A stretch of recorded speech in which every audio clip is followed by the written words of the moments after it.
Hi, I'm AJ. And I'm Sahara, and we're here to change the world one conversation at a time. Today, we're chatting about homeschooling. Before we get into that, make sure you smash that like button, hit the bell to get notified whenever we drop a new episode, and hit that subscribe button. Definitely, yeah. So, I homeschooled my kids for about 12 years, and I can tell you a lot has changed since I started 25 years ago. Yeah, Um, One of the very biggest changes I've seen is when we first started, there was a book fair once a year, long lines.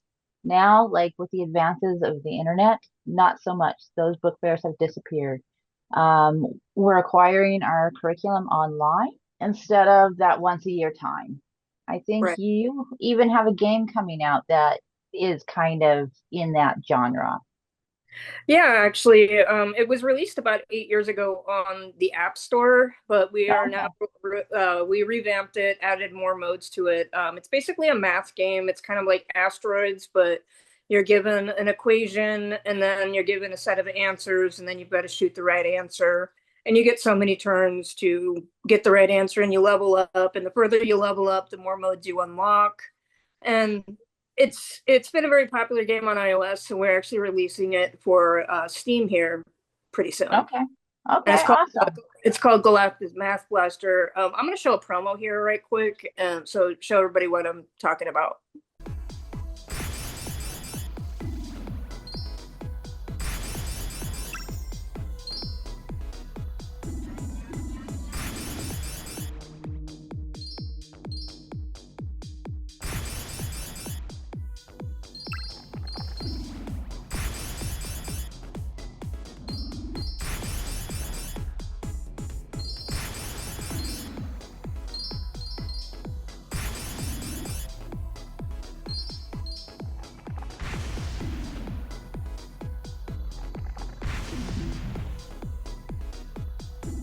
Awesome. Thanks for sharing that, AJ. I know the kids really have enjoyed the changes in with video games. We talked a little bit about our Oregon Trail experience, Yeah, and it's come yeah. so far since that. Oh, And definitely. yeah, And my kids, I'm gonna put a link in the description when the game's ready to be purchased as well, so everybody will have access to that. awesome.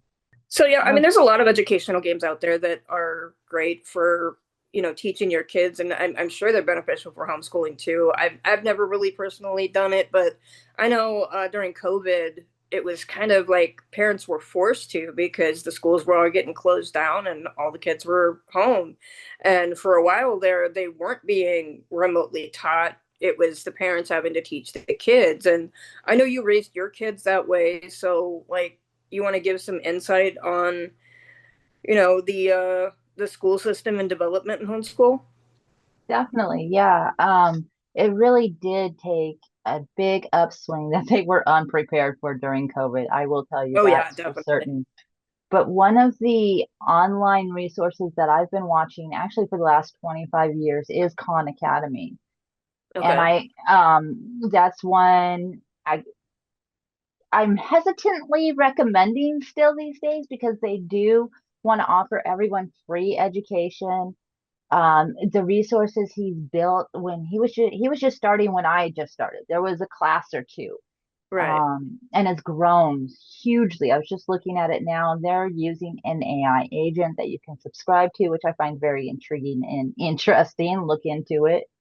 Um, but I really and it just listening to him, it really was still the school atmosphere that we saw the Rockefellers kind of put together there in the late 1800s. I think Okay. around the 1880s or something, they were starting to really putting in school reform. That's the Industrial Revolution. And they wanted, hold on, I've got this quote here I wanted to read you guys. His quote: I believe we should give people schools that will teach them not the old ideals, but the new, real truths of life. So, Rockefeller quote: I believe we should give people schools that will teach them not the old ideals, but the new, real truths of life.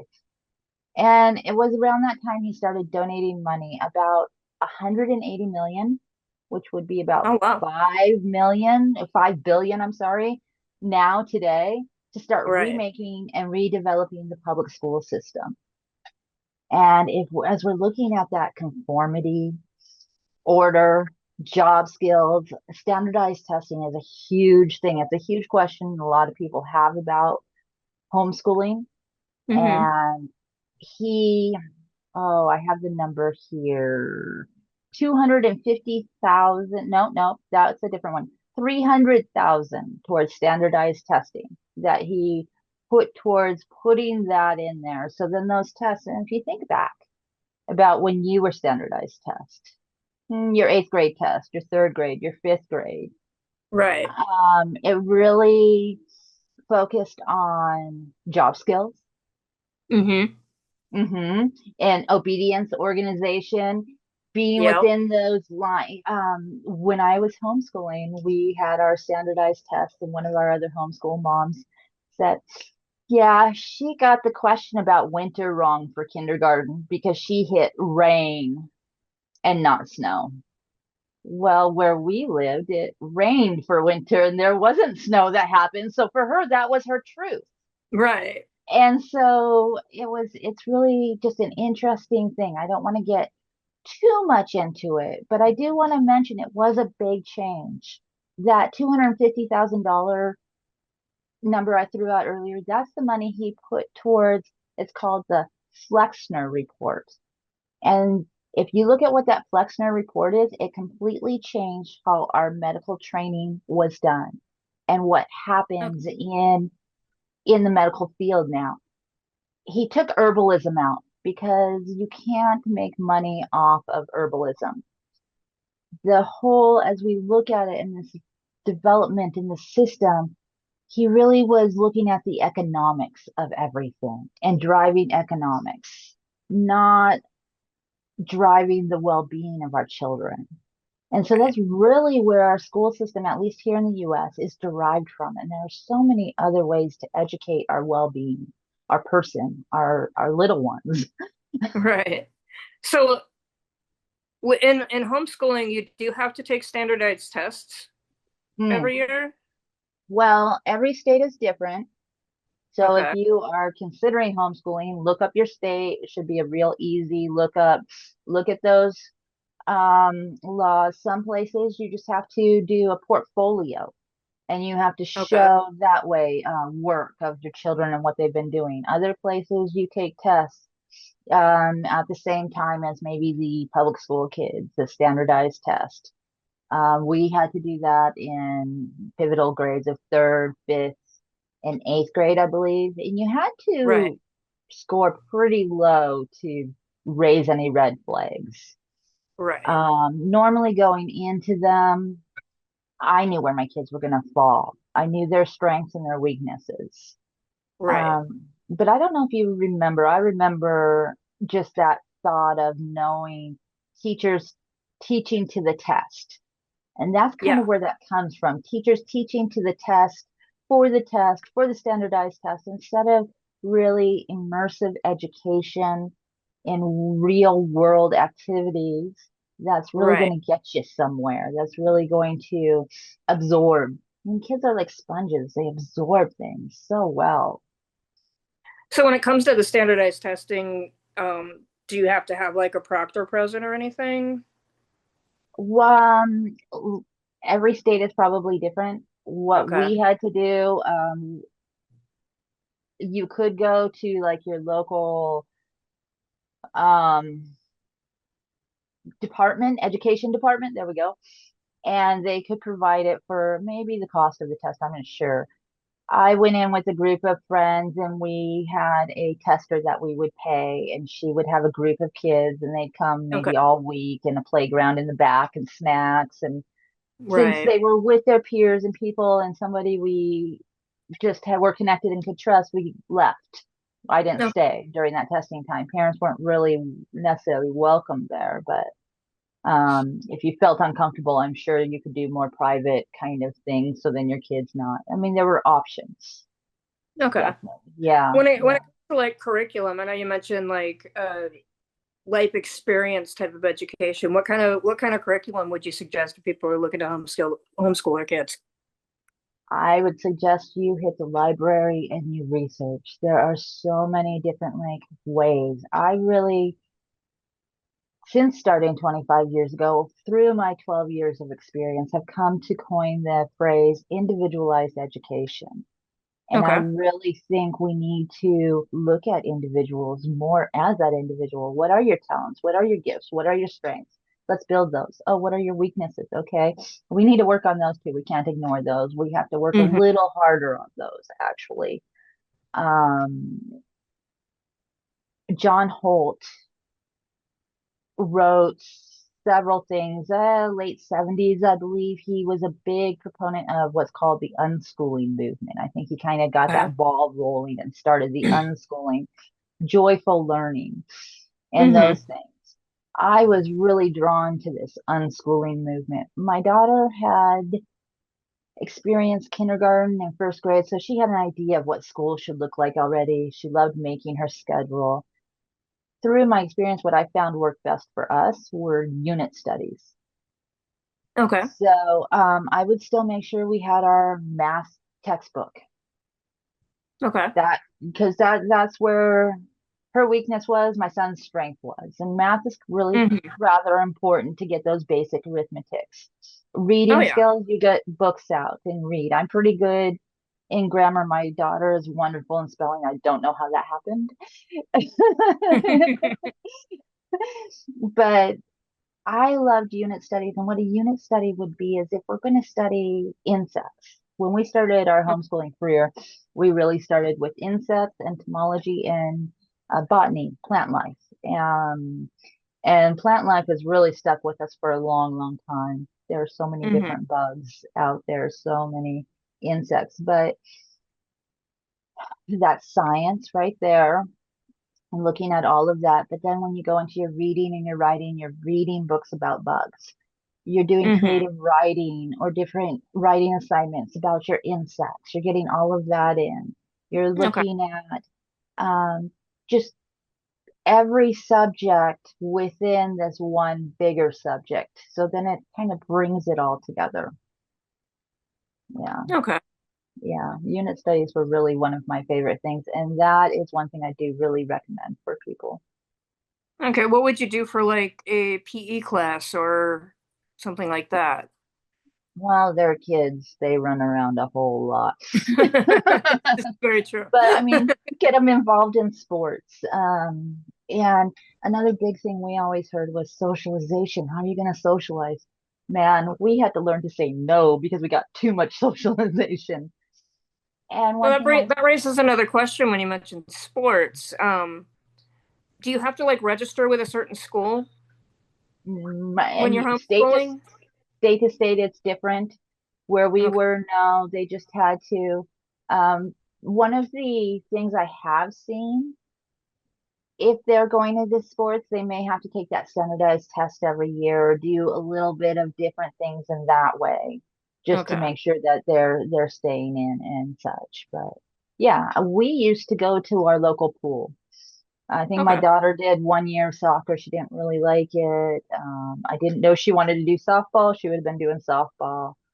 My son wasn't really into that. He did the Boy Scouts, Okay. which that's a program I don't know that I would recommend outright as the Boy Scouts, but I loved Hmm. their merit badges and how they Right. introduced you to new careers all over. And I would suggest maybe do that on your own or something Hmm. similar to something like that. I mean, it really opens your world up a lot. Yeah. Well, let's say your child really wants to play basketball for the school team. Do you have to register through that school then, or how does that work? Well, it would be school, state, district area specific, I would suppose. In our Okay. area, the she just yeah, we signed up as a homeschooler. She signed up with that local school, whatever Okay. school wanted her to go play with. I don't remember too much about that part of it. And I'm sure things change. Yeah. Yeah, definitely. One thing I've heard of kind of a negative side of homeschooling is a term called educational neglect, which is can actually like get your children taken away. Do you know anything about that? I know it happens. I think it's pretty rare. Okay. Because most of the time, people who are going to be bringing their kids home are invested in their well-being.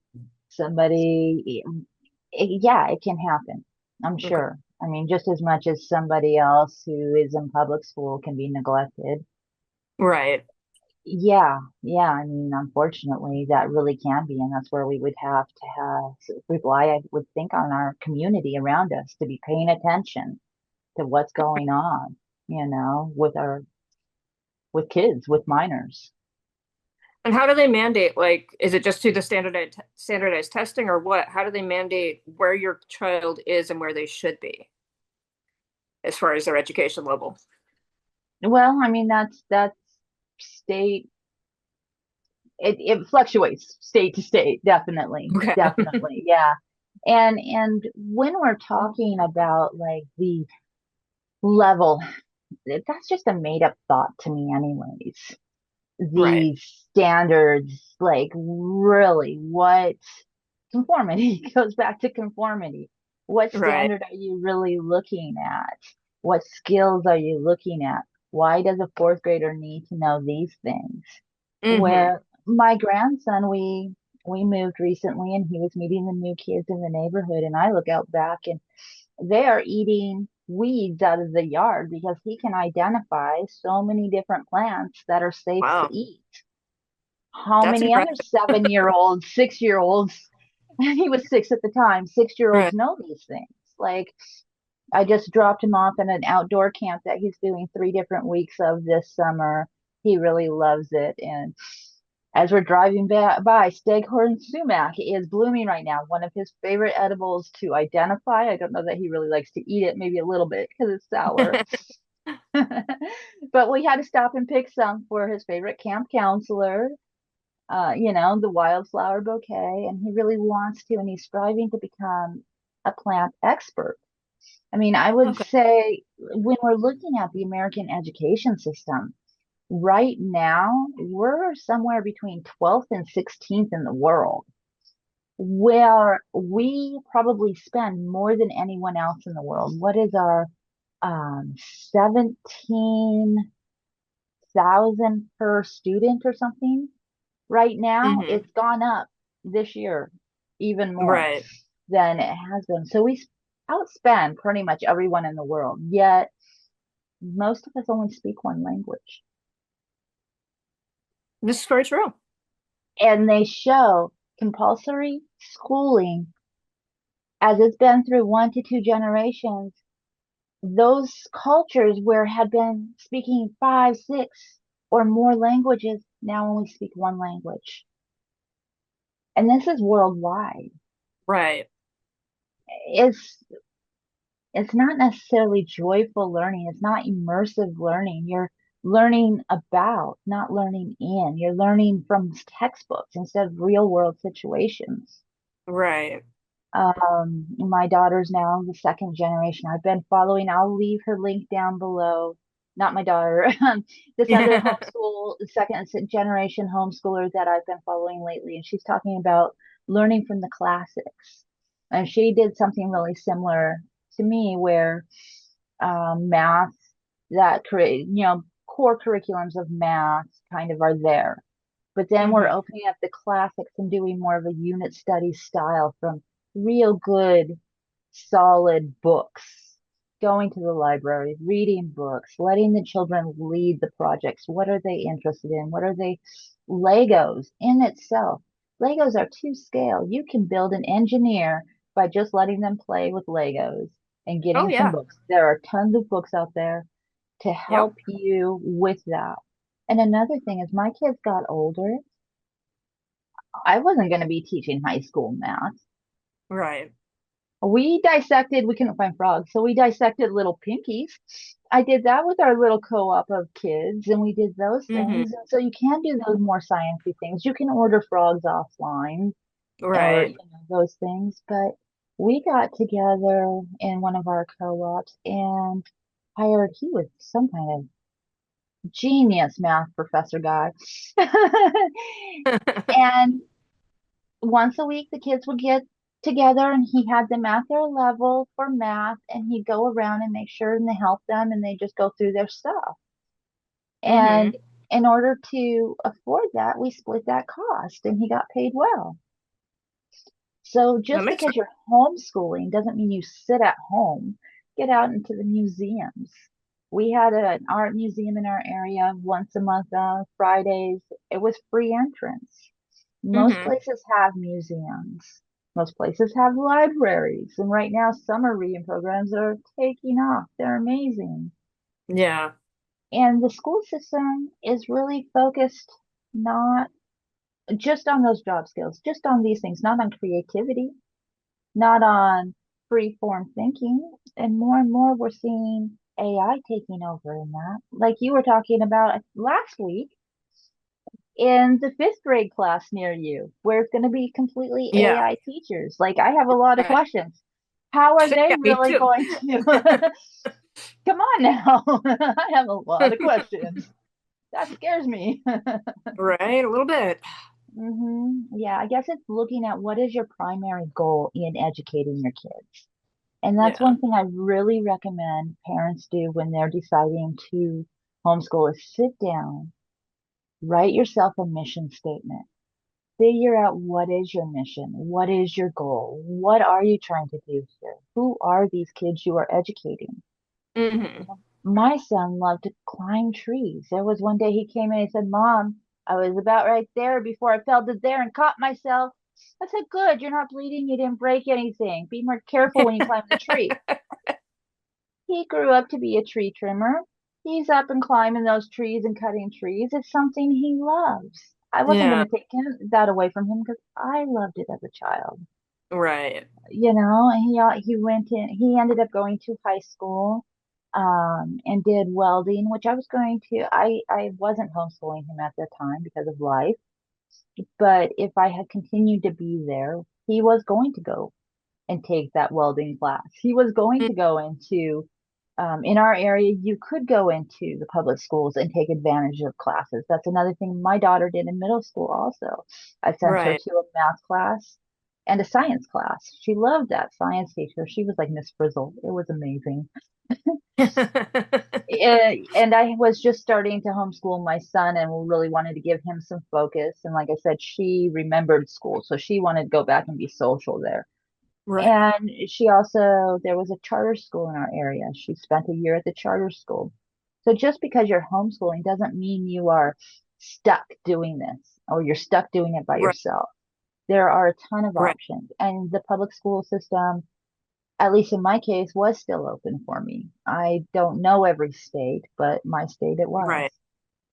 Yeah, definitely. I know out by me there I've seen like a lot of the high school kids that have been homeschooled, they end up like, playing on the high school football team or whatever. Yeah, Um or they'll go in for an art class or something like that. Things that the parents can't necessarily teach. Um, there is a lot of software out there besides the game that I've got coming out, but there's a lot of software out there and dedicated software to educational tools like ABC Mouse. oh yeah, That has been one thing that has been, I mean, it is a subscription fee, but I'm telling you what, it is worth it. It's one thing that my goddaughter absolutely loves and learns from on a daily basis. She's learning languages, she's learning to count, she's learning, arithmetic, she's learning how to read, all yeah, because of this app that provides education through gaming, which is something she likes to do. exactly. So Yeah, I kind of feel like if you can find the child's wants and likes and gear their education towards that, they're going to learn better than say, here's an encyclopedia, read it from cover to cover. oh yeah, They're not completely. going to Any kind retain of that textbook. information, but you give them, a game where you get to play as a frog making cookies and they have to make little letters that spell out words. They're going to enjoy that more than reading it in a book.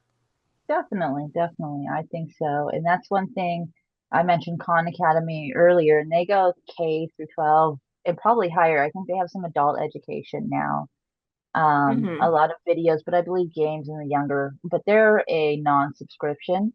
But there are a lot of online charter schools I would look Yeah. into, like anything you're thinking about. My grandson had an online academy he was doing all last year. My son, when Mm-hmm. I transitioned him, our school district had an online academy that also had a once a week meeting time with an actual physical teacher, and that was through our school district. Mm-hmm. Yeah, there's a lot of private and public. The gal I'm following lately, I think she's got something going on to kind of lead you through the classics in the way that she's kind of developed her homeschooling. Right. They live out on a farm, a lot of homesteading stuff going on out there. There are so many options to really have that individualized education, really know where your goal, what is your goal, where are you going with it. We spent a lot of Yeah. time at one point out on a farm for a season, and they Mm-hmm. were a biodynamic farm. We still love them and are friends with them.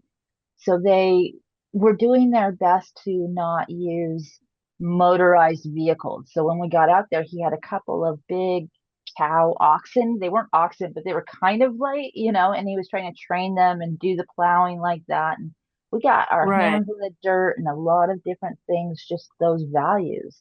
And I guess Mm-hmm. it's looking at what do you value? What are your values? What is the value and the goal of your education?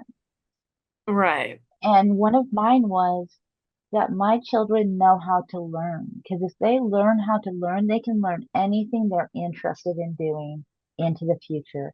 It gave us an opportunity to become entrepreneurs. Now, my Right. daughter she started, we did so many things. I had a high school project for her. And during that time, we were feeding probably about 200 homeless people every week. Mm-hmm. She started crocheting, and to look at her hats then to now, as a beginner, but those volunteers loved buying those hats from her. But now she Right. goes to the markets and she sells them. And with her son, he makes little crayons out of recycled old crayons. And they're like in the shapes of worms or something. And he sells those crayons next to his mom. And there's money and math and all of the things. I mean, there's always Right. something to find to be educating yourself. I mean, really, when's the last time you thought about some of the things they taught you in school compared to the things that you know now? Did you know about Juneteenth when you were in school? Nope. How about the history we learned about those? I did not hear about Juneteenth until after George Floyd was murdered. Mm-hmm, exactly. They kept it hidden. So the things in our public school system are not even necessarily truth. They're not even Yeah. necessarily necessary. But we're calling them standard. We're calling them compulsory. We're Yeah. saying this is more important than you knowing how to paint. They've taken Right. music out of a lot of places too. They've taken Music, art classes out of a lot of places. I mean, these are important skills. Why are those any less important than the other skills? If you Yeah. provide that environment, you're going to develop your skills. You didn't have to work hard to teach your child to walk, to crawl, to walk, to start to talk. Right. They learn the language because they're immersed in it, which is part of the reason Right. why we are losing so much language because now we're sitting in these classrooms with one language that we're only hearing instead of Right. many throughout, and um, that's how you learn is immersion, being immersed in Mm-hmm. the activity. There are so many old, like he said, the old ideals that we have lost. Herbalism, Mm-hmm. we've lost a lot of those skills. Basket weaving, making so many different things with our hands. And I Right. think keeping up with this technology today is important. because you don't want to get left behind. I'm sure, like Yeah. when the first cars were being made and getting out on the road, it was, do you stick with the horse or do you start to drive? Everybody wanted to drive, but you know, those Yeah. skills are important too, I guess, is where I'm getting. I guess Yeah. it's just looking at what is the society we want to build and are we really enjoying? Do you enjoy going to work that way every day? Or do you want to I have mean, I love something my that, job, so I really can't agree with you on that one, but I know a well, lot of you people don't made your love their job, job the way I do. but you're the boss and it doesn't have to be 9 to 5. Right. It's not like, but you didn't love your 9 to 5. No. You didn't love, like, I didn't love Taco Bell. Oh God, no. You know, those kind of, you gotta put your nose to the grindstone to get anywhere kind of thoughts. You have to suffer Yeah. through it. You Yeah. gotta go to school so you have the job skills to survive. Where Exactly. we're not even looking at our emotional intelligence, our Mm-hmm. whole person well-being. And I think Yeah. those things are important. I think it's when you look at little kids in those toddler ages, they love learning. My Mm-hmm. grandson went to preschool and he was upset because there wasn't math class going on because there was not enough challenging stuff for him, Right. So, and in the classroom, everybody's got to be on level. So either hurry up, or catch up, or here's some busy work while everybody else catches up instead of looking at the individual child and what do you need and how fast can you go and how far can Right. you go. And learning really happens in stages. Yeah. There's sometimes where there's a huge explosion and oh my goodness, like a growth spurt, like Mm-hmm. any other kind of growth spurt. And then there's other times where it's just resting and it's kind of stewing together and brewing, and then all of a sudden just shoo, it blossoms, it blooms. Yeah. I Yeah, take on a lot of educate students for educational internships at my work as well, and yeah, I will teach them. They basically put them into a mentorship with me, and I teach them how to program. And a lot of them come in completely green, have no idea what they're doing, and they struggle at first because they've never coded before. And I completely get it. I was there once too, but when you see that look in their eye when they finally get it, it is hmm, it is such a great feeling. It's it like really I knew is. you could get there. I had faith in you. It just took you a little longer than you expected it to because you expected to just be like, "Oh, I got it." Yeah, But it doesn't always work that way for everyone either. So, no, I mean, some take a little bit longer, but if you stick with it, you can learn it. definitely. But that just being the educator and seeing somebody get to that point where like this totally makes sense now. I can do this. It's a great feeling. It really is. When I was in first grade, I knew I wanted to be a kindergarten teacher, and boy, I Yeah. really got my dream fulfilled to teach my kids for 12 years. And we Right. got to do co-ops. I really learned a lot during a few of those co-ops. At one point, I was co-teaching with another um, teacher. She was an actual gone to college, got my license, used to teach elementary school, and she would look to me because I would have the better, more creative lesson plans. Hmm. And she would have never thought of those things. And it always amazed her about the things that her and there was another gal who would do the same thing. She was super artistic, creative, even more than me. Yeah. And, it was really a neat dynamic to see all the differences and how it manifests. And learning and meeting all the different homeschool families I have through the years. We knew a boy who built a plane and was flying around 16 years old, like some Hmm. really neat things. And then other kids who were doing amazing things on skateboards instead. Right. Like it, it's freedom, freedom. And Yeah. just, I think the biggest thing I would say is learning how to learn. Yeah. And you don't have to do it all on your own. And there are a ton of resources. I am kind of pushing that Khan Academy a little bit today just because I think they're a great resource. He's offering that free education. He's got programming and coding and helping you keep up with the technology that is coming on right now.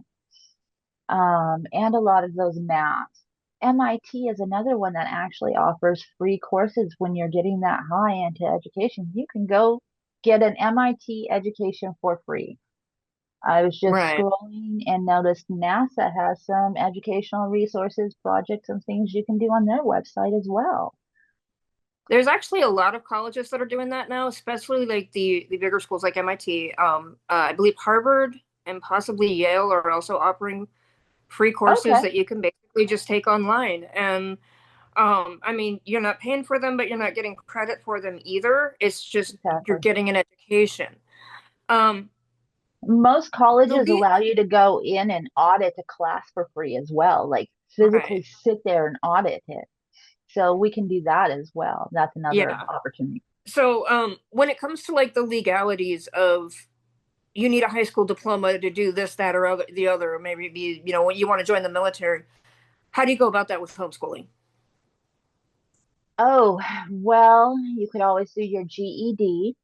My daughter Okay. did that. I've also seen some others put together their own homeschool diploma, backed Okay. up with a portfolio of all of their experience and all of their projects and all of their things and such. And colleges are a lot more open to homeschooling than they used to be, say, when Yeah. John Holt wrote his book in the later 70s, mid 70s. Right. Like there was a lot that had to be done to gain the rights to homeschool over our own kids. That makes sense. Yeah, yeah. So, So I'm sure we'll get back to this topic, or at least parts of this topic, again in the future. For now, we're going to go ahead and close for the week. Just a reminder, if you want to support us, you can follow us on Instagram, Facebook, and we also have a Patreon out there if you'd like to subscribe. oh, and we have threads now too. Oh, yes, I forgot. We do have threads now as well. It's brand new. It's brand new, folks. So, and don't forget, you can email us at every week now after 1 p.m. gmail.com if you want to add to the conversation.